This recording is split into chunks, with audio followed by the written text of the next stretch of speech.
So we have seen in previous class that what is a good relation and what is a bad relation. So to understand this concept, first we defined where what relational schema is called a bad design. Okay, so the bad design contains redundancy and the three anomalies that we have discussed: insertion, updation and deletion anomalies. So obviously a design that doesn't have all these problems is called good design. Okay, then we have discussed that how we can say that a particular design is a bad design or a particular design is a good design. Okay, and how we can transform a bad design into a good design. Okay, so for that we have discussed the concept of normalization. So actually normalization is a refinement process that allows you to transform a bad design into good design. So in the normalization process we have a set of normal forms, and each normal form puts certain restrictions on the design of a relational schema. Okay, so the normal forms are is we have seen that the normal forms were organized in form of a hierarchy. That first or normal form is less stricter than second normal form, or oppositely the second normal form is more stricter than first normal form. And then we have third normal form which is more stricter than second NF. So obviously it will also be strict than first NF. So we have a set of normal forms, and then in order to transform our bad design into a good design, what we need to do, we need to transform your relation or refine your relation schema such that it achieves a certain level of normal form. Okay, and normal form defines certain constraints or certain restrictions that a design should follow. So we will see now the definitions of these normal forms. But before seeing those definitions of normal form, we need to understand one fundamental concept on that all the normal forms are based upon. Okay, so first let me define that concept. So functional dependency is actually that concept. Functional dependency.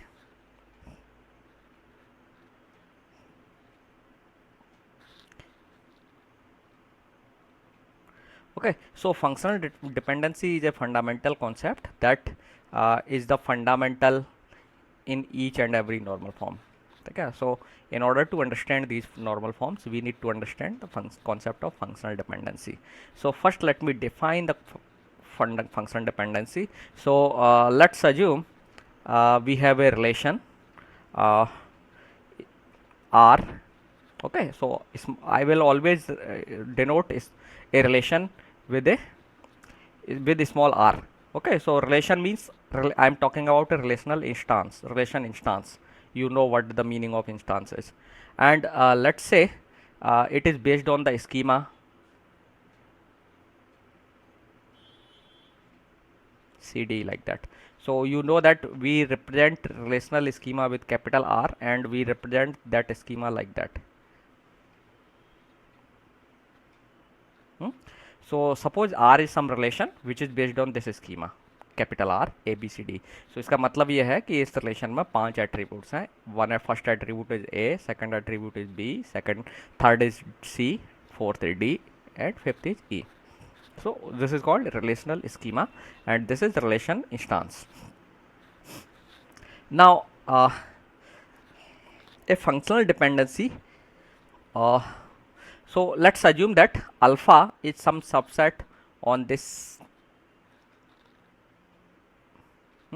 So R को कई बार हम ऐसे भी लिखते हैं क्योंकि this is actually a set actually R.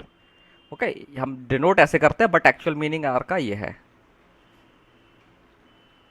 So R क्या है आप जानते हैं by the relational schema's definition, it is the set of attributes in the table. So R is this one. Now suppose that alpha is some set of attributes which is subset of R. It may be a subset or it may be a proper subset, कोई भी हो सकता है. And let's say beta is also a subset of R. सो आप समझ रहे हैं कि अल्फ़ा और बीटा क्या है, इन्हीं सेट में से इसके कोई भी एक आप इसका पावर सेट बना लें तो उस पावर सेट का कोई भी एक मेंबर है. So it may be alpha may be single attribute, that means it can be A, it can be beta can be B, और वाइस वर्सा. ठीक है. So alpha and beta are the two subsets on this set. Okay, R पे जो दो subsets हैं. Now we say that alpha functionally determines beta. Let me write again how we will read it. Alpha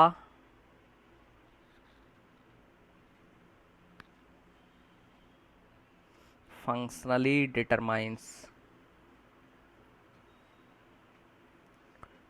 beta. ठीक है. और इसको reverse में हम ऐसे भी बोलते हैं, beta is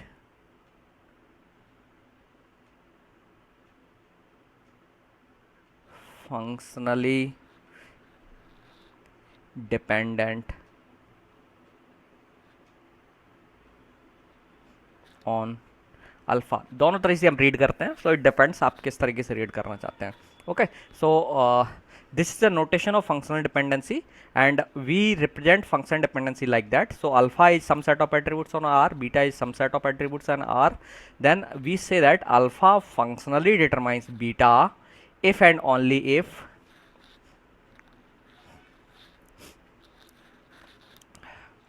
let's say for some tuple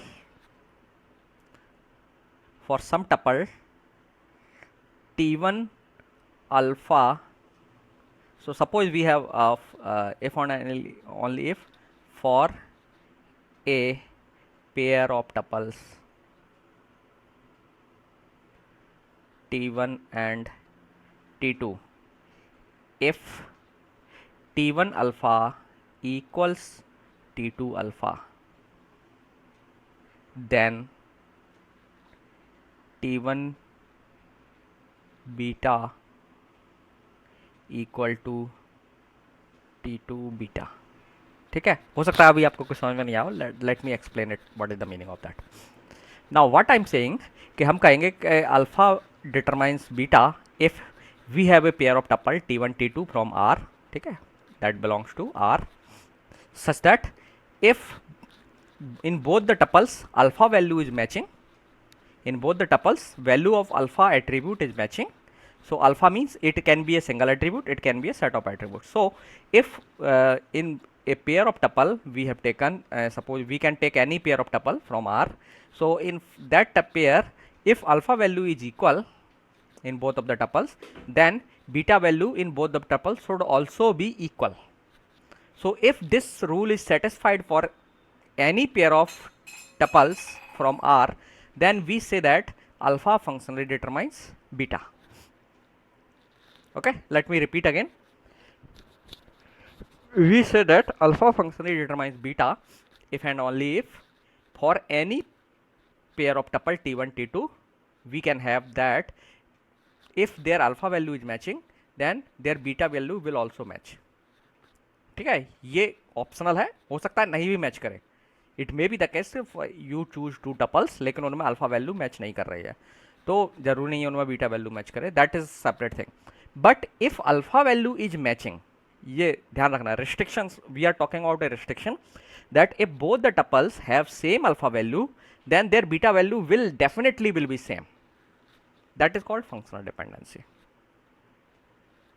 So actually the function dependency is actually capturing a association between a pair of attributes. ठीक है, कि अगर उनकी अल्फा वैल्यू दो टपल्स में अल्फा की वैल्यू मैच करती है तो करस्पॉन्डिंगली बीटा की वैल्यू मैच करेगी.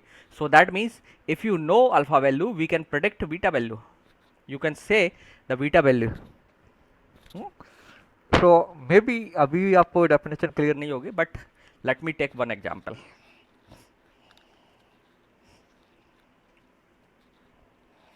So let me show you one example from a real data. If we have maybe चलिए, so let's come on this relation. Now I am going to tell you that So in this example, you can say that what is my R, small r, this table small r, or what is capital R, the schema, that means ID, name, salary, department name, building and budget. So I can say that R is equal to that set of attributes ID, name, department name, salary, building and budget. Okay, so this is your R. Now आप इसमें से एक alpha choose कर लीजिए. So let's say I select alpha equal to department name. Okay, ध्यान रखना ये भी सेट होता है. अल्फा इक्वल टू है department name. I am just choosing only one attribute. Okay, and I am taking beta equal to building. Okay, now I can claim that alpha functionally determines beta. That means I am saying that department name functionally determines building. Now I want to establish that whether this functional dependency is holding in the relation or not. Okay, now how you will verify this this function dependency कि ये table में hold हो रही है नहीं हो रही है. So what you will do, let's find out any two records in the table where department name is same, and let's see क्या building name भी same है. Let's see. So you can see this record, department name is physics, and let's identify someone somewhere else where department name is also physics. So you can see this one. So I am considering these two records, this one, this record where instructor ID is 33456, okay, and this one. So you can see that the department name is equal, then you also see that building name is also equal. Okay, now function dependency check करते समय importantly याद रखना है कि left side की value match जहाँ matching हो रही हो वही हमें कंसिडर करने हैं केसेस. जहाँ मैच नहीं मिल रहा है वो कोई दिक्कत नहीं है. We just need to say that if left attributes value is matching, then right sides value right side attributes value should also match. Now you can see that if I am taking here department name is physics and here I am taking same value. Okay, so I am taking two tuples where alpha value is matching, that means department name is matching, and then you can see that building name is also matching, and you can verify this claim for anything, any kind of any record, any department name actually. So let's focus on this record, these two records. Here department name is computer science, instructor name is Srinivasan, and ID is 10101, and this one 83821. So you can see that here left side value, that means department name is matching, and then you can also see this beta is also matching, that means Taylor, दोनों साइड Taylor भी है ना. So now why this happening कि alpha value same है तो beta value भी same मिल रही है, क्यों? So actually there is a relation. You can see that कि डिपार्टमेंट जो है ना फिजिक्स बिल्डिंग में, कौन सी बिल्डिंग में रन कर रहा है? वॉटसन बिल्डिंग में. तो ऑब्वियसली जब आप डिपार्टमेंट की बिल्डिंग को मेंशन करेंगे, so when ever you will mention that department name is physics, so its building name is automatically associated with that. Physics department is always running in a fixed building, that is Watson. So whenever you will repeat physics, then building में automatically आपको Watson building name repeat करना पड़ेगा. So that means there is a clear association between these two attributes कि आप department name है आपको तो मालूम है कि building name भी same होगा. So whenever I ask you that what is the मैं एक जगह आपको ये वैल्यू दिखा देता हूँ कि physics department is running in Watson building, then you will always say that, again मैं क्वेश्चन करता हूँ फिजिक्स डिपार्टमेंट कहाँ रन कर रहा है, you will always uniquely tell कि वॉटसन बिल्डिंग में रन कर रहा है. ओके, सो फंक्शन डिपेंडेंसी क्या करती है कि एक एट्रीब्यूट जनरली दूसरी एट्रीब्यूट की वैल्यू को फिक्स कर रहा है एक तरीके से, और there is a relationship between the values. Actually दो एट्रीब्यूट्स में वैल्यूज में कनेक्शन है आपस में कि फिजिक्स है तो यहाँ वॉटसन ही आने वाला है, because physics department Watson building में रन कर रहा है. Similarly you can also find out this association in budget as well कि आप फिजिक्स डिपार्टमेंट के सामने बजट 70,000 देखते हैं, तो अगर किसी और जगह फिजिक्स आता है तो वहाँ बजट भी 70,000 ही आएगा. So whenever in two records alpha value is matching, then beta value is matching. So you can identify, you can see that there are two function dependencies are working.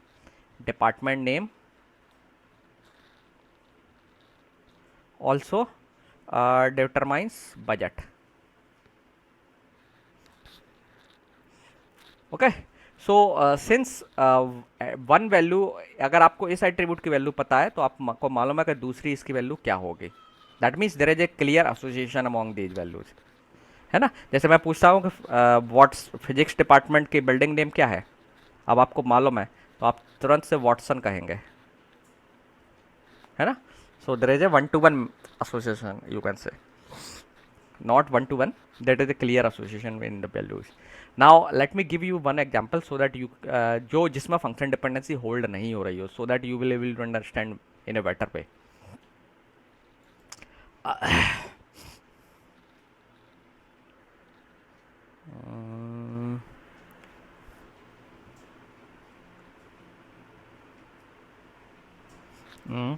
हाँ, name and department name, लेकिन name repeat नहीं हो रहा है ना, इसलिए कह पाना मुश्किल है.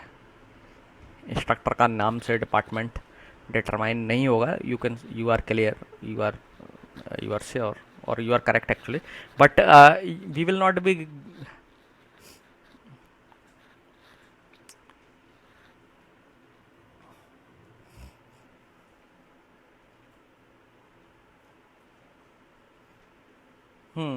इंस्ट्रक्टर नेम आप कह रहे हैं, ठीक है. मैं सैलरी में से एग्जांपल ढूंढना चाह रहा हूँ, चलिए ठीक है. सो लेट्स से लेट मी शो यू. अगर हम देखें ये एक फंक्शन डिपेंडेंसी चेक करते हैं, डिपार्टमेंट नेम क्या नेम को डिटरमाइन कर रहा है क्या, ठीक है. सो आप फंक्शन डिपेंडेंसी में डिपार्टमेंट नेम ऐसा कोई भी चूज कर लीजिए जहाँ रेपिटेशन हो. So let me take department name computer science, this is one, ये कंप्यूटर साइंस और ये कंप्यूटर साइंस. सो आप देख रहे हैं कि यहाँ दोनों जगह कंप्यूटर साइंस है, तो यहाँ इंस्ट्रक्टर का नाम सेम होना चाहिए. That is not the same. एक जगह कार्ड्स आ रहा है, एक जगह श्रीनिवासन आ रहा है. So why this is happening, because there is no functional relationship between these values. There is no functional relationship between these values. आपको अभी भी इससे क्लियर नहीं होगा. Let me tell you one fact actually, जिससे आपको और थोड़ा सा क्लैरिटी होगी.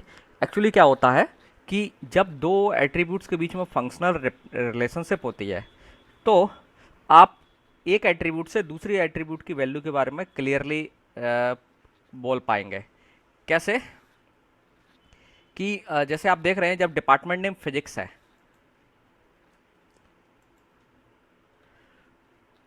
फिजिक्स, तो इसके सामने एसोसिएटेड जो वैल्यू है एक ही है, वॉटसन,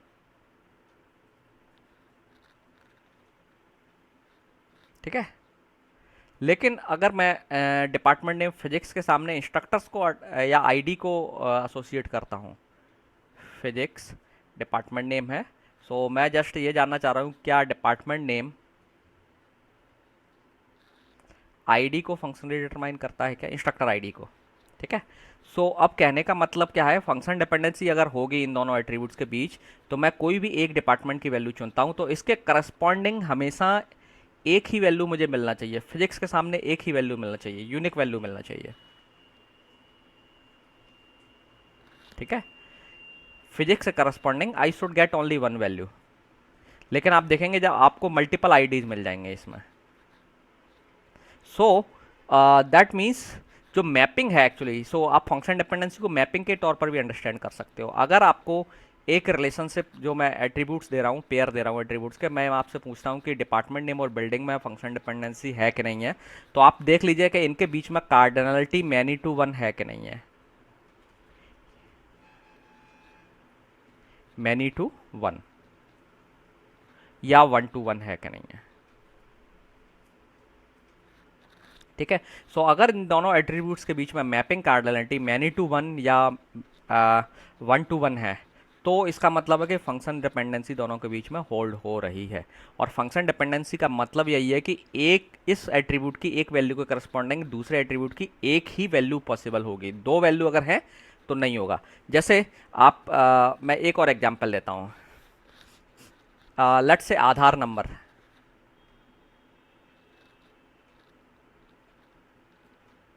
आधार नंबर और पैन नंबर।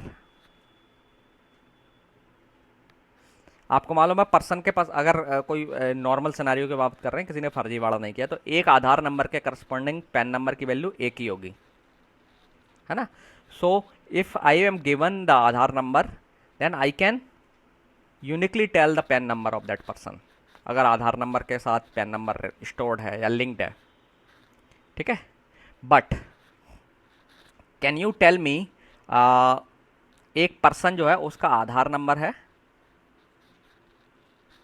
उसके करस्पॉन्डिंग मोबाइल नंबर, ये एट्रीब्यूट है, एक एट्रीब्यूट है आधार नंबर और एक एट्रीब्यूट है mobile number. Can you, I can let's say I just give you Aadhaar number of a person and I told you that give me the person mobile number of this person. Now अगर इन दोनों के बीच में function dependency है तो आपको mobile की एक ही वैल्यू मिलना चाहिए। सो आधार नंबर के करस्पॉन्डिंग एक ही वैल्यू मोबाइल नंबर की एग्जिस्ट करती है, then you will say that there is function dependency.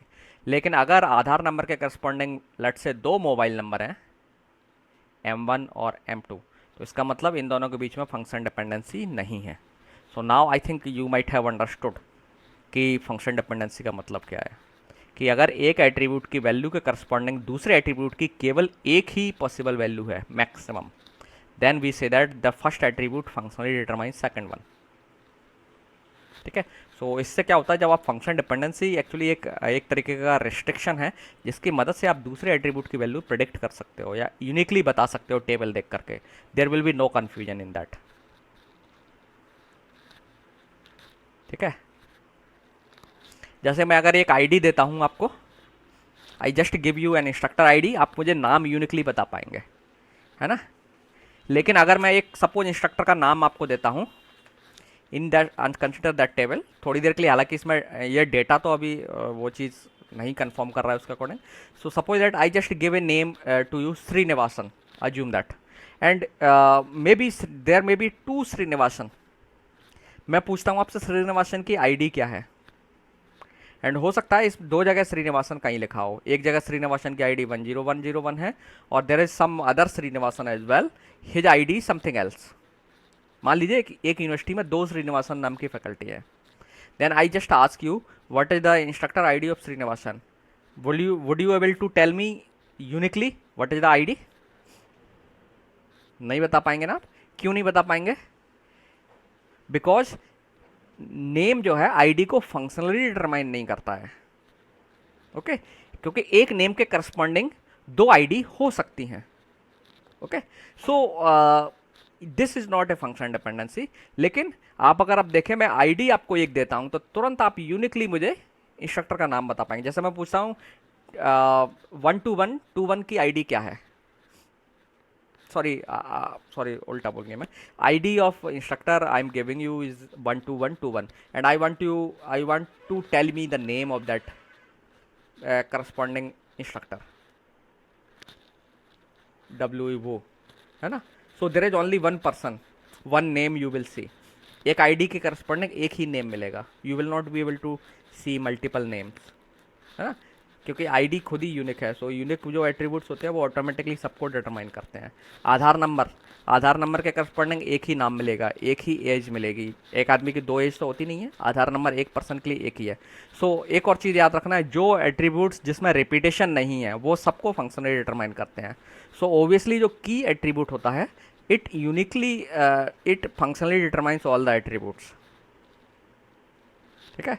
But sometimes non की एट्रीब्यूट्स हैं, they also functionally determines other attributes, okay. So I think now आपको फंक्शन डिपेंडेंसी समझ में आ गया होगा। Still if you have any doubt you can ask, because this is a quite difficult concept, but some people find it easy and some people actually find it very difficult to grasp.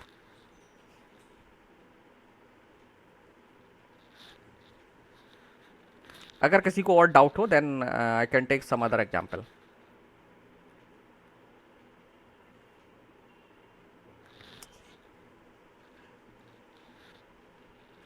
Yes yes yes yes.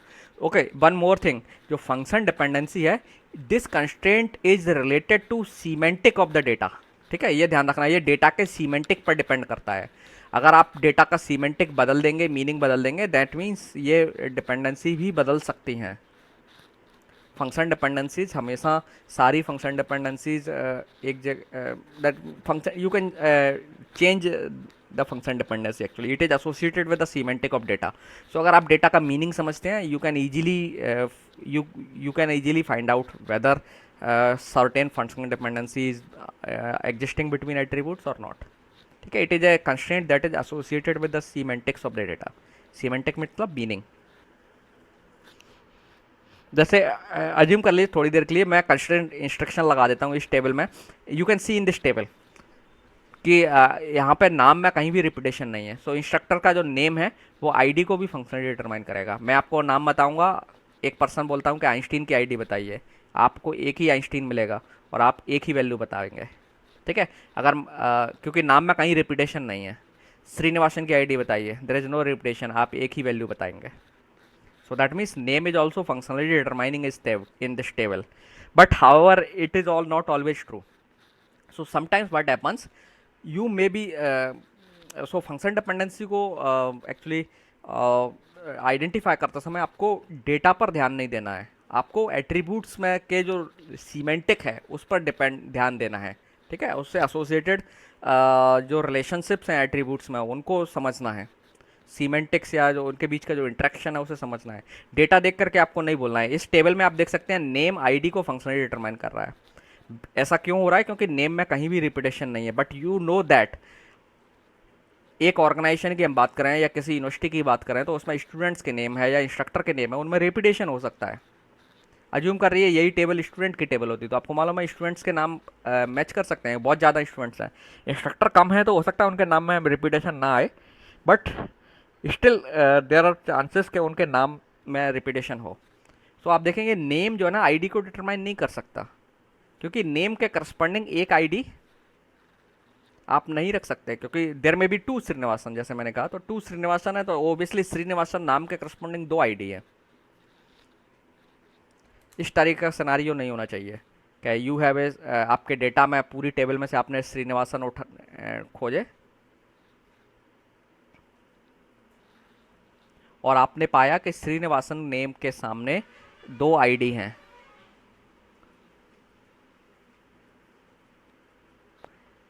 दो श्रीनिवासन थे तो दो ID मिल गई। तो होना ये चाहिए function dependency में कि इधर वैल्यू कितनी भी हो लेकिन इस side only one value possible होना चाहिए। दैट मीन्स जो जैसे मैंने भी बताया था कि दो एट्रीब्यूट्स के बीच फंक्शन डिपेंडेंसी होती है अगर उनके बीच में जो रिलेशनशिप है वो मैनी टू वन हो और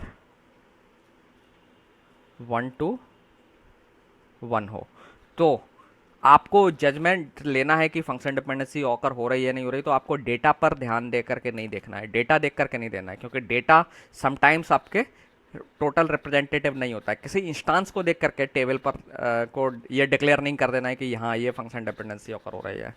आपको पूरा कॉन्टेक्स्ट देखना है, सिनारियो समझना है। That's why I told that that function dependencies are the semantic constraints, जो डेटा के सीमेंटिक पर डिपेंड करते हैं। यहाँ जो दिख रहा है उस पर नहीं है। ठीक है, यहाँ तो दिख रहा है कि नेम जो है ना आईडी को फंक्शनली डिटरमाइन कर रहा है, लेकिन आपको मालूम है कि नेम आईडी को डिटरमाइन नहीं करता है, क्योंकि नेम एट्रीब्यूट में रिपीटेशन होगा तो उसके करस्पॉन्डिंग आईडी अलग अलग आपको देखने को मिल सकती हैं।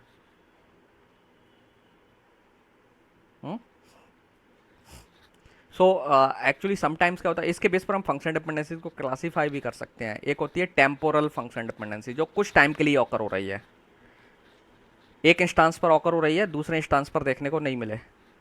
सो आपको टेम्पोरल फंक्शन डिपेंडेंसीज के चक्कर में नहीं फंसना है। आपको जो नॉन टेम्पोरल एफडीज हैं वो आइडेंटिफाई करना है। ठीक है, नॉन टेम्पोरल एफडीज आपको आइडेंटिफाई करना है जो रिलेशन पर हमेशा होल्ड होंगे। तो इसके लिए ज़रूरी है आपकी रिलेशन में जो एट्रीब्यूट्स हैं उनके आपस में कनेक्शन को समझें अच्छे से। सो एक तरीका यही है कि आप उनके बीच में जो पॉसिबल मैपिंग है वो पता कर लीजिए। तो मैनी टू वन होगी मैपिंग या वन टू वन होगी? वो तो आप बता पाएंगे कि इनके बीच में एफडी है या नहीं है। अच्छा, अब मैं आपसे पूछता हूँ, कैन यू टेल मी कि department name can functionally determine salary?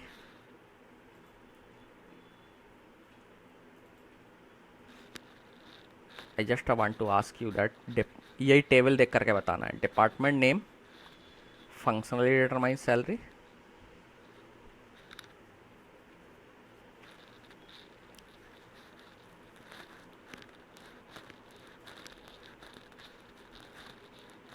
Answer is no. तो जब आपको एक फंक्शन डिपेंडेंसी होल्ड हो रही है नहीं हो रही है, तो नहीं होल्ड हो रही है उसके लिए क्या दिखाना है कि एक जगह दो रिकॉर्ड ऐसे उठा लीजिए जिसमें डिपार्टमेंट नेम मैच कर रहा है। लेट्स से यहाँ भी कंप्यूटर साइंस है, कोई भी एक ऐसा रिकॉर्ड दिखा दीजिए, एटलीस्ट एक रिकॉर्ड आपको दिखाना है, और कंप्यूटर साइंस, और वहाँ सैलरी अलग अलग हो। एक जगह salary let's say value x है, एक जगह वाई है। So you can show any record, आप एक पेयर कोई सा उठा लीजिए। तो जैसे मैंने कंप्यूटर साइंस यहाँ देखा, यहाँ कंप्यूटर साइंस देखा, दोनों जगह सैलरी अलग अलग है। So that means department name does not functionally determine salary. Obviously define, आप डिपार्टमेंट नेम से किसी की सैलरी नहीं बता सकते। There is no association, connection नहीं है डिपार्टमेंट नेम और सैलरी में, क्योंकि सैलरी डिपार्टमेंट पर डिपेंड नहीं करती है। ओके, आईडी पर नेम जरूर डिपेंड करता है, क्योंकि आपको मालूम है आईडी से आप नेम बता सकते हो। There is a functional relationship. Name पर आईडी डिपेंड नहीं करेगी। क्यों? क्योंकि दो नाम सेम है पर्सन के, लेकिन उनकी आईडी अलग अलग है। जैसे मैं ऐसे एग्जांपल देता हूँ आपको, मैं एक पर्सन का नाम देता हूँ, हिमांशु का मोबाइल नंबर बता दो। आपका होगा सर कौन से वाले हिमांशु की बात कर रहे हो? देयर आर टू हिमांशुज, और दोनों के मोबाइल नंबर अलग अलग हैं। नहीं तो आपको दो वैल्यू बताना पड़ेंगे एटलीस्ट, जबकि पॉसिबल ये एक वैल्यू बताई जाना चाहिए। लेकिन मैं एक आधार नंबर देता हूँ और पूछता हूँ इसका पर्सन का नाम बताओ, you will always give me one value, yes और नो? ठीक है। सो this is a kind of relationship is known as functional dependency. Okay, now there are some more classification or definitions of functional dependency. So these are the some of the concepts related to functional dependency. Now let me tell you if some more example is there. Okay,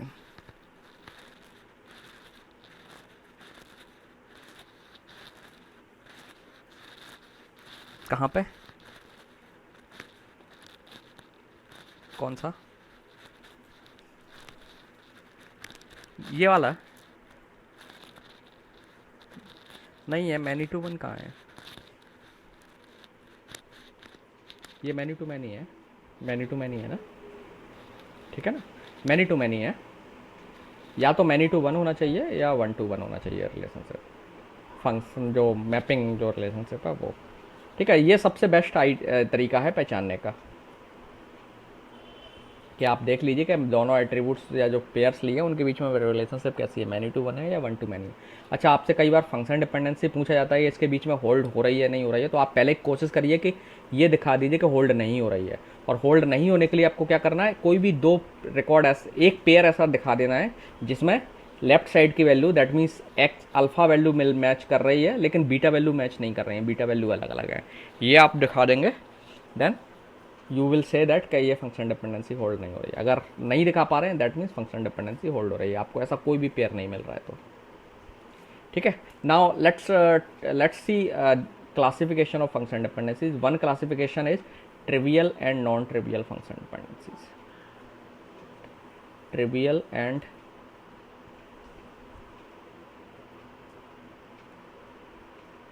function dependency को short में हम FDs भी लिखते हैं। ठीक है,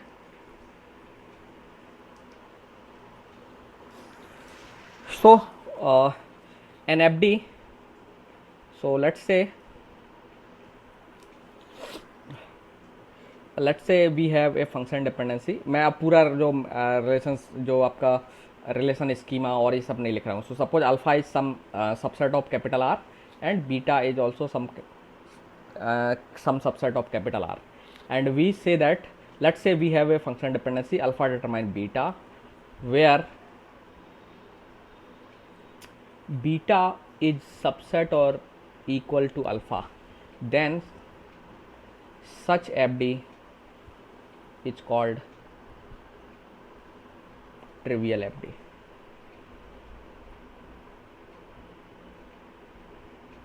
Now what is the meaning of that? ये FD क्या कह रही है कि अगर कोई एफडी ऐसी है जिसमें जो राइट साइड वाला पार्ट है ये वाला, ये लेफ्ट वाले का सबसेट हो, प्रॉपर सबसेट हो या इक्वल हो, तो ऐसी एफडी को हम ट्रिवियल एफडीज बोलते हैं, क्योंकि ये फंक्शन डिपेंडेंसी हमारे कोई खास काम की नहीं है, ये बाय डिफॉल्ट ऑकर होती है। जैसे मैं कह सकता हूँ कि आईडी फंक्शनली डिटरमाइंस आईडी, ये ट्रिवियल एफडी है। क्यों? क्योंकि मैं कहता हूँ कि एक आईडी मैंने आपको दे दी और उससे पूछा करस्पॉन्डिंग आईडी बताओ, तो आप बता पाएंगे uniquely what is the ID. So दोनों के बीच 1-to-1 मैपिंग रहेगी हमेशा। एक एट्रीब्यूट है ना, तो जो मैपिंग है वो वही मैपिंग रहेगी, 1-to-1 है मैपिंग। हर एट्रीब्यूट में आपस में आप मैपिंग कराएंगे तो 1-to-1 ही देखने को मिलेगी, है ना। सो एक या फिर सबसेट हो, जैसे मैंने कहा कि आईडी और नेम, दो एट्रीब्यूट ले लिए मैंने, ये नेम को फंक्शनली डिटरमाइन करेगा। तो मैंने एक पर्सन का आईडी और नेम आपको बता दिया और फिर मैं आपसे आपका नाम पूछा उससे, क्या उस पर्सन का नाम क्या है, तो आप मुझे बता देंगे uniquely, there is no confusion, एक ही वैल्यू आप तुरंत मुझे बताएंगे। मैं आईडी और नेम दे रहा हूँ साथ में, तो कोई कन्फ्यूजन नहीं होगा। जैसे मैंने कहा 10101 श्रीनिवासन, तो इसमें क्या है कि आपको कोई भी आंसर देने की ज़रूरत नहीं है, everything is clear, crystal clear है कि नेम क्या होगा, तो आप तुरंत श्रीनिवासन बोल देंगे। So these kind of FDs are known as trivial FDs. बाकी की जो एफडीज हैं वो नॉन ट्रिवियल कहलाती हैं, जहाँ पे ये कंडीशन ना हो कि जो बीटा है वो अल्फ़ा का सबसेट या प्रॉपर सबसेट ना हो, तो बाकी के एफडीज को हम नॉन ट्रिवियल बोलते हैं। So whenever we will do some analysis और we will do normalization, we will be not interested in the trivial FDs, ठीक है, we will be always interested in non trivial FDs, ठीक है। Now question आ रहा होता है what is the role of, what is the importance of FDs. Now so FDs क्या कर रही हैं, एक एफडी जो ना दूसरे एट्रीब्यूट को डिटरमाइन करती है फंक्शनली। नाउ एफडीज में अगर आप क्रॉस चेक करके देखेंगे तो जो प्राइमरी की है, किसी भी टेबल में जो प्राइमरी की होती है वो सारे एट्रीब्यूट्स को फंक्शनली डिटरमाइन करती है। प्राइमरी की functionally determines all the attributes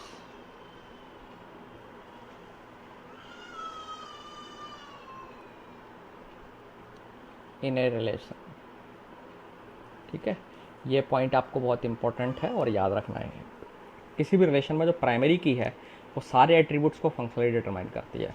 so obviously एक तो तरीका है कि आप प्राइमरी की अपने आप पता कर लीजिए, अगर आप नहीं पता कर सकते तो आप सीधा क्या करिए, एक ऐसा एट्रीब्यूट, आप सारी फंक्शन डिपेंडेंसीज निकाल लीजिए उस टेबल में, और एक ऐसा एट्रीब्यूट मिलता है जो सारे एट्रीब्यूट्स को अपने राइट साइड में रखता है, तो वो एट्रीब्यूट प्राइमरी की होगा, ठीक है, क्योंकि प्राइमरी की सारे एट्रीब्यूट्स को फंक्शनली डिटरमाइन करता है अपने आप में टेबल में,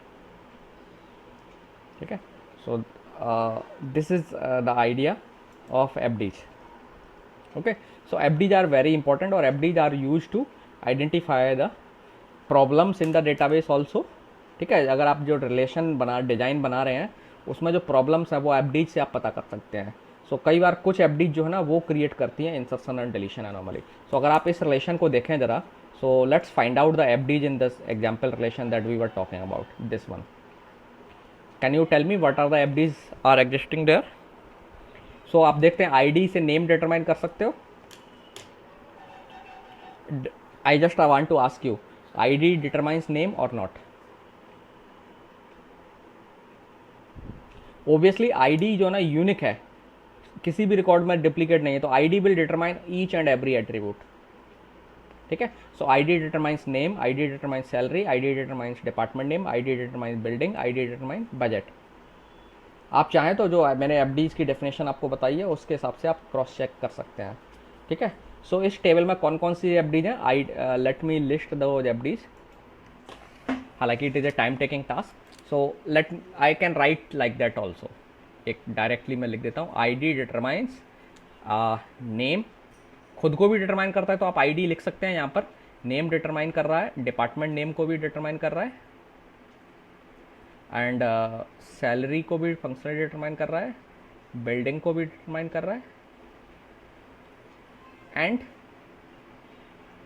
बजट को भी फंक्शनली डिटरमाइन कर रहा है। ओके, सो आईडी तो प्राइमरी की हो गई। Now what are other function dependencies? आपको देखें, ध्यान रखना, फंक्शन डिपेंडेंसीज निकालना आना चाहिए। सो आप अगर एफडीज निकालना जानते हैं, then you will able to find out the problem in the relationship. So जैसे मैं यहाँ पर सारी एफडीज निकाल रहा हूँ आपके लिए, and then you will be able to know the problems in the relation. ये जो एनोमलीज आ रही थी ना अभी, वो क्यों आ रही थी, उसके पीछे रीजन क्या है। सो आईडी जो है ना, नेम, सैलरी, डिपार्टमेंट सबको डिटरमाइन कर रहा है। नेम से आप सैलरी को डिटरमाइन कर सकते हैं किसी भी पर्सन के नेम से? नो। क्यों? क्योंकि दो नेम की सैलरी अलग अलग, आपको श्रीनिवासन दो जगह आ सकता है, लेकिन चूंकि दो जगह श्रीनिवासन आ रहा है, इसका मतलब एक ही श्रीनिवासन नहीं है। There are two different Srinivasan and they might have, और there are quite high, that is quite possible that they have different salary. So name के करस्पॉन्डिंग आप जो दो नेम सेम लेते हैं तो उनकी सैलरी अलग अलग हो सकती है। हो सकता है यहाँ चूंकि नाम में रेपिटेशन नहीं है, सो यहाँ पे इस रिलेशन में नेम फंक्शनली डिटरमाइन कर रहा है, लेकिन हम ऐसी फंक्शन डिपेंडेंसीज को कंसीडर नहीं करते हैं अपने रिलेशनशिप में। हम क्या करते हैं, एक ग्लोबल सिनारियो देख करके बात करते हैं। ठीक है, that's why I told you that you need to focus on the non temporaries FDs. So आपको रिलेशन के सीमेंटिक देखने हैं, एट्रीब्यूट्स के आप बीच का मीनिंग देखना है, उनका कनेक्शन देखना है, सीमेंटिक देखना है। सीमेंटिक का मतलब होता है उनका एसोसिएशन या मीनिंग, उसको कंसीडर करना है, नौ की जो जहाँ यहाँ दिख रहा है। तो आपको मालूम है यहाँ दिख रहा है सारे नाम यूनिक हैं, लेकिन आपको मालूम है नेम में तो रिपीटेशन होता है। तो obviously it is quite possible कि दो आइंस्टीन नाम के इंस्ट्रक्टर हों, या दो कार्ड्स नाम के इंस्ट्रक्टर हों, या दो किम नाम के इंस्ट्रक्टर्स हों, और उनकी सैलरी ओबियसली अलग अलग हो सकती है, हाई चांसेस हैं। सो दैट मीन्स नेम सैलरी को डिटरमाइन नहीं करता है। So name does not determine salary. क्या नेम डिपार्टमेंट नेम को डिटरमाइन करेगा?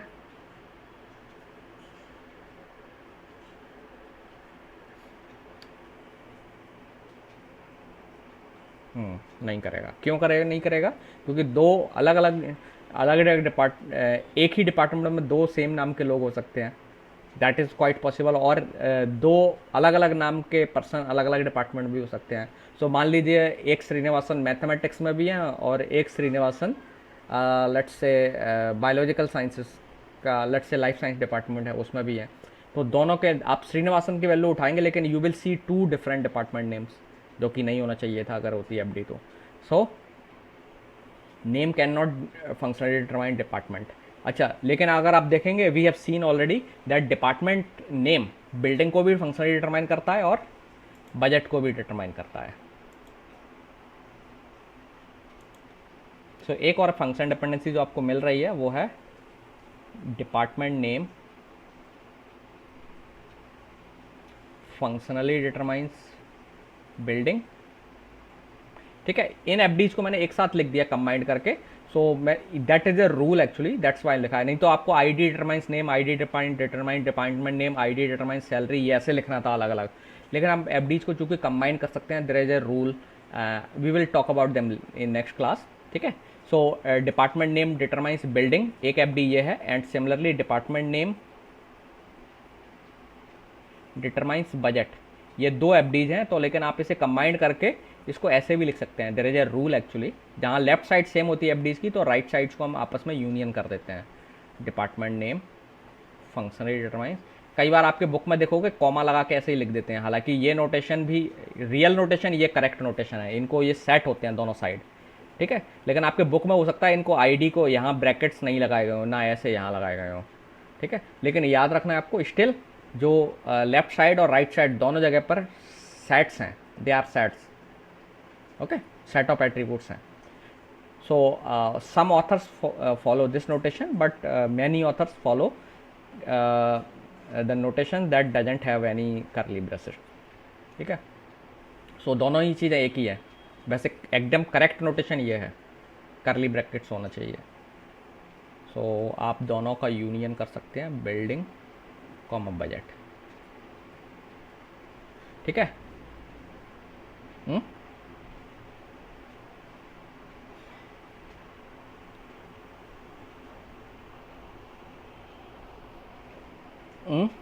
नहीं कैसे मिलेगा आईडी यूनिक? मैंने सी एस डिपार्टमेंट कहा आपसे, सी एस डिपार्टमेंट के corresponding they see this one, two C S computer science, and you can see two different IDs there, है ना? सो डिपार्टमेंट नेम से आईडी डिटरमाइन नहीं होती है। Okay, so now you can see that now जो आपका जो normal जो रिलेशन, जो अगर आपका जो गुड रिलेशन है उसमें क्या होना चाहिए, जितनी भी एफडीज हैं वो केवल और केवल प्राइमरी की से इम्पोज होना चाहिए। This is the definition of BCNF, ठीक है? We will see that definition. Okay, so अगर आपकी सारी एफडीज केवल और केवल प्राइमरी की से इम्पोज हो रही हैं, जिस जो आपके टेबल में जो कॉलम्स हैं उसमें केवल ऐसी एफडीज हों कि primary key determining all other attributes and no other attributes should determine other attributes, तो वो रिलेशन गुड डिजाइन होता है। ओके, सो आप देख रहे हैं कि यहाँ पर, हाँ बताओ।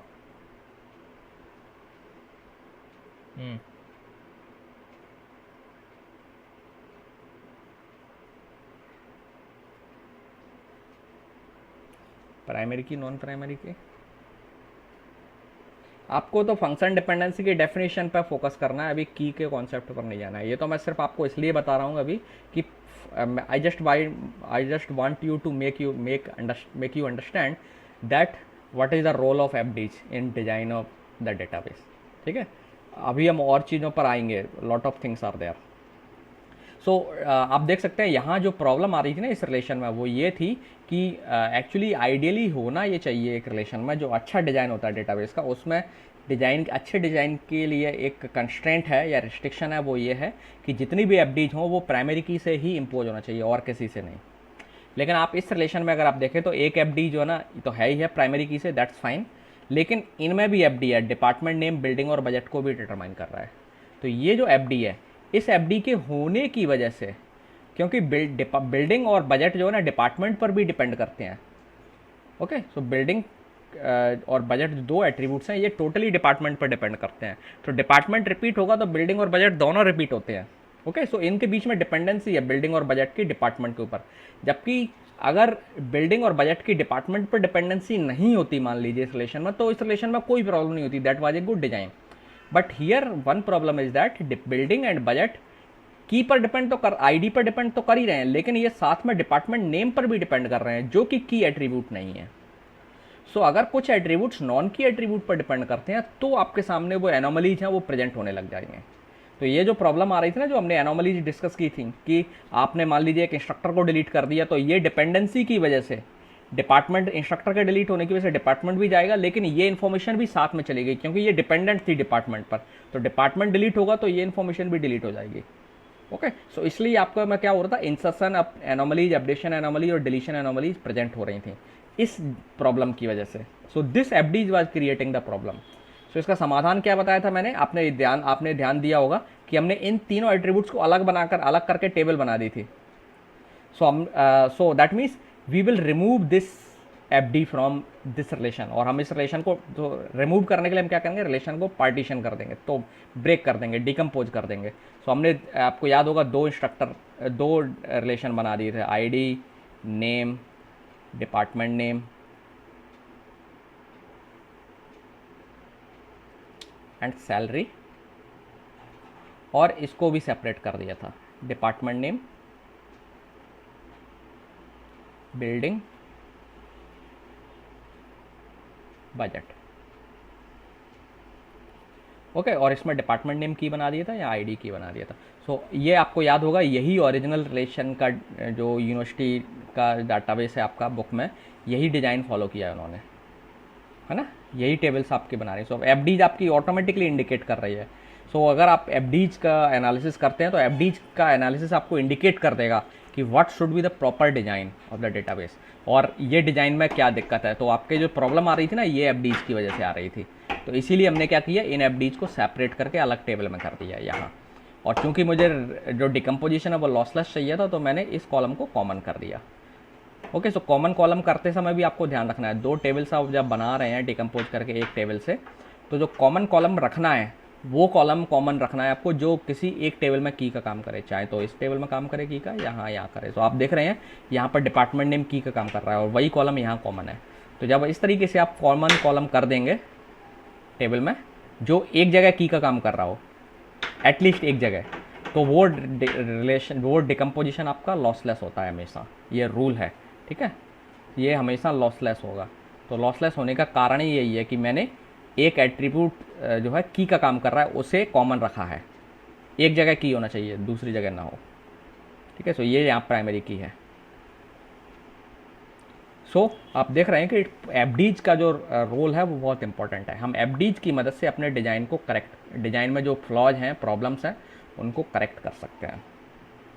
ओके, सो अब हम आ जाते हैं पहले नॉर्मल फॉर्म पर। अच्छा ये बताइए, इसके बाद क्लास है क्या आपकी?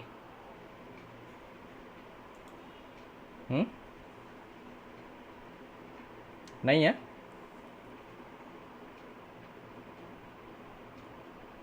तो कंटिन्यू कर सकते हैं। एक 5 मिनट का टाइम लेना है मुझे। एक जो एक सिंपल डेफिनेशन है, अननॉर्मलाइज्ड relation.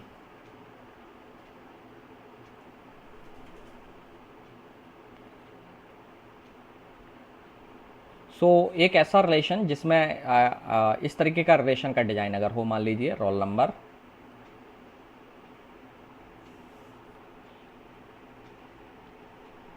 Subject and marks. So roll number let's say 101, subject है हिंदी, मार्क्स हैं लेट्स से किसी के 81, इंग्लिश 100 में से मार्क्स हैं 72, math let's say 64, science 75, social science short में लिख रहा हूँ मैं, ठीक है, और लेट्स से 70। सो ये एक स्टूडेंट है, उसके मार्क्स हैं। आप चाहें तो नाम, रोल नंबर के साथ नेम और कॉलम भी ले सकते हैं। लेट्स से नेम, ये है Ashish, let's say roll number 1021, Veer, and यही 5 सब्जेक्ट्स होंगे। So I am not repeating, ठीक है, ऐसे ही लिख दे रहा हूँ मैं कॉमा करके, आप लोग समझ गए होंगे, ठीक है। Hindi, English, math, science and, और इनके 5 सब्जेक्ट के मार्क्स 72, 76, 49, 38 और 70, समथिंग लाइक दैट। सो इस तरीके का जो डेटाबेस होता है, that database is now is called unnormalized database, ठीक है। इसे हम अननॉर्मलाइज्ड क्यों बोल रहे हैं? क्योंकि ये इसमें जो सेल्स हैं, आपको मालूम है, दिस इज कॉल्ड सेल, है ना। जो रो और कॉलम्स के बीच का आप जब हॉरिजॉन्टल और वर्टिकल लाइन ड्रॉ करते हैं तो उनका जो क्रॉस सेक्शन होता है दैट फॉर्म्स ए सेल। लेकिन आप देख रहे हैं कि जो अननॉर्मलाइज्ड रिलेशन में क्या होता है कि एक सेल के अंदर मल्टीपल वैल्यूज हो सकती हैं। तो आप देख रहे हैं this cell contains multiple values, this cells contain multiple values. So this kind of relation is known as unnormalized relation. ये नॉर्मलाइज ही नहीं है, किसी भी नॉर्मल फॉर्म में नहीं है। ओके, सो हमारी फर्स्ट नॉर्मल फॉर्म है, वो कहती है कि आपका जो the first, let me define the first normal form. First normal form says that each cell should have only one value in a relation. So आपको एक अननॉर्मलाइज्ड रिलेशन को फर्स्ट नॉर्मल फॉर्म में लाना है तो आपको क्या करना पड़ेगा? You have to do this, इस तरीके से डिवाइड करना पड़ेगा, ऐसे सेल्स बनाना पड़ेंगे, ठीक है। मतलब एक रो में हर सेल में एक ही वैल्यू होना चाहिए। तो आप इस सेल को, ये वाली सेल 5 बार डिवाइड हो जाएगी तो 101 5 बार यहाँ रिपीट हो जाएगा हर हिंदी। सो ऐसे हो जाएगा आपका data, 101 Ashish Hindi 81, 101 Ashish English 72, 101 Ashish math 64 and so on. समझ गए होंगे what I am trying to say? That means each cell should have exactly one value, then your relation is called normalized relation, and this is the condition of first normal form. So what your first normal form says that all the values in a relation should be atomic. सो ये सबसे पहली basic definition है, इसमें restriction कुछ नहीं है। ये सिर्फ ये कह रही है कि आपकी जो टेबल्स में जो डेटा है वो प्रॉपर टेबुलर होना चाहिए। मतलब ये आप देखेंगे कई बार ऐसी रजिस्टर्स में लोग टेबल मेंटेन करते थे, स्कूल्स में आपने कई बार देखा होगा, तो स्कूल्स में रिजल्ट मेंटेन कर रहे हैं तो रजिस्टर में इस तरीके से मेंटेन होता था। So this relation is not in any normal form, इसे हम अननॉर्मलाइज रिलेशन बोलते हैं। तो आपका नॉर्मलाइज अगर आपको करना है, फर्स्ट नॉर्मल फॉर्म में अगर आपको रिलेशन को लेके आना है, तो आपको डिजाइन ऐसा बनाना पड़ेगा कि एक सेल में केवल एक वैल्यू हो, चाहे आपको रिपीट करिए नहीं करिए। सो इसमें आप ऐसा अब आपको इसे फर्स्ट नॉर्मल फॉर्म में लाना है तो आपको क्या करना पड़ेगा, ये वैल्यूज रिपीट करना पड़ेंगे, इनको आपको एक सेल में एक में रखना पड़ेगा। सो अगर आप इस डिज़ाइन को ऐसे कन्वर्ट कर देंगे इस तरीके से, लेट मी राइट अगेन 101, इस तरीके से अब आप कन्वर्ट कर दीजिए इसको, आशीष देन हिंदी, ठीक है, 101 आशीष, ठीक है ना। ये रिपीट कर दिया अब आपने 5 बार 101, क्योंकि 5 सब्जेक्ट थे, हर सब्जेक्ट को अब अलग अलग उसमें सेल में लाना है। ये था हिंदी, देन इंग्लिश, इसके बाद क्या था, math science social science, math science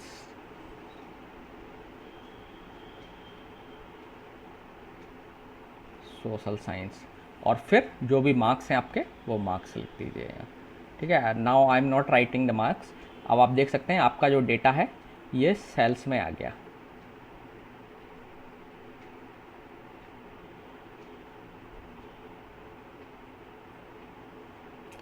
so ये जो रिलेशन है होगा अब आपका, ये फर्स्ट नॉर्मल फॉर्म में है, क्योंकि फर्स्ट नॉर्मल फॉर्म में कंडीशन क्या है कि आपका जो रिलेशन है that should contain only the atomic values. So atomic values का मतलब होता है there is one value in one cell, सीधा मतलब। So now each value is atomic, आप किसी भी सेल में चले जाइए you will get only one value. So now this relation is in first normal form. और अगर आपका सारा रिलेशन किसी भी डेटाबेस में इस तरीके के हैं, then we will say that your whole database is in first normal form, ठीक है। सो फर्स्ट नॉर्मल फॉर्म की मैं बहुत सिंपल डेफिनेशन है, इसमें कोई भी एफडी वाला कंस्ट्रेंट नहीं लगा है। सो ऑब्वियसली इसमें सारी प्रॉब्लम्स होंगे, all problems will be present, ठीक है। जो एनोमलीज हैं वो सारी एनोमलीज इसमें प्रेजेंट हो सकते हैं। सो आज यहीं क्लोज करते हैं, नेक्स्ट क्लास में हम लोग second normal form, third normal form discuss करेंगे। सो मैं आपको सजेस्ट करूँगा कि आप एफडीज का जो डिस्कशन है इसको पढ़ के आएँ और चैप्टर्स पढ़ें। इसमें कुछ एग्जांपल्स आपके बुक में दिए हुए हैं फंक्शन डिपेंडेंसीज के लिए। एक नॉर्मल टेबल में अल्फ़ा बीटा करके एक एक्सरसाइज दी हुई है, अल्फ़ा बीटा डेटा करके डेटा भरा हुआ है और उसमें एफडीज निकाले हैं, तो वो आप काम करिए। और अच्छा, मैं कुछ आपको वर्क करने के लिए दे देता हूँ आपको, सो दैट आपको एफडीज निकालना आना चाहिए। सो लेट्स सपोज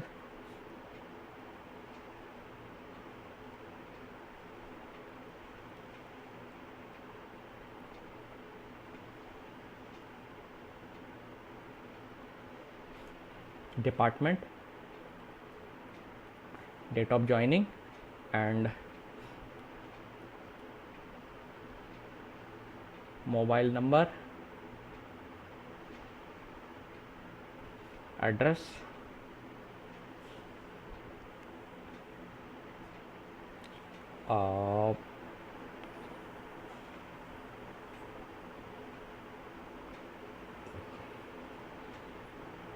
ठीक है। ये एक एग्जांपल है, इसमें आपको एफडीज निकालने हैं। एक तो one example, this is one example, let me give one another example, let's say item sale. So item number and name, price, quantity sold, and let's say bill number जिस पर वो सेल हुआ है, bill date and customer number,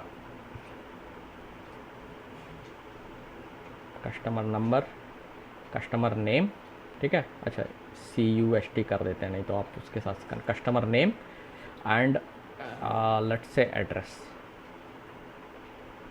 ये 2 examples हैं, इसमें आपको जितनी भी FDs हैं वो निकालनी है, ठीक है।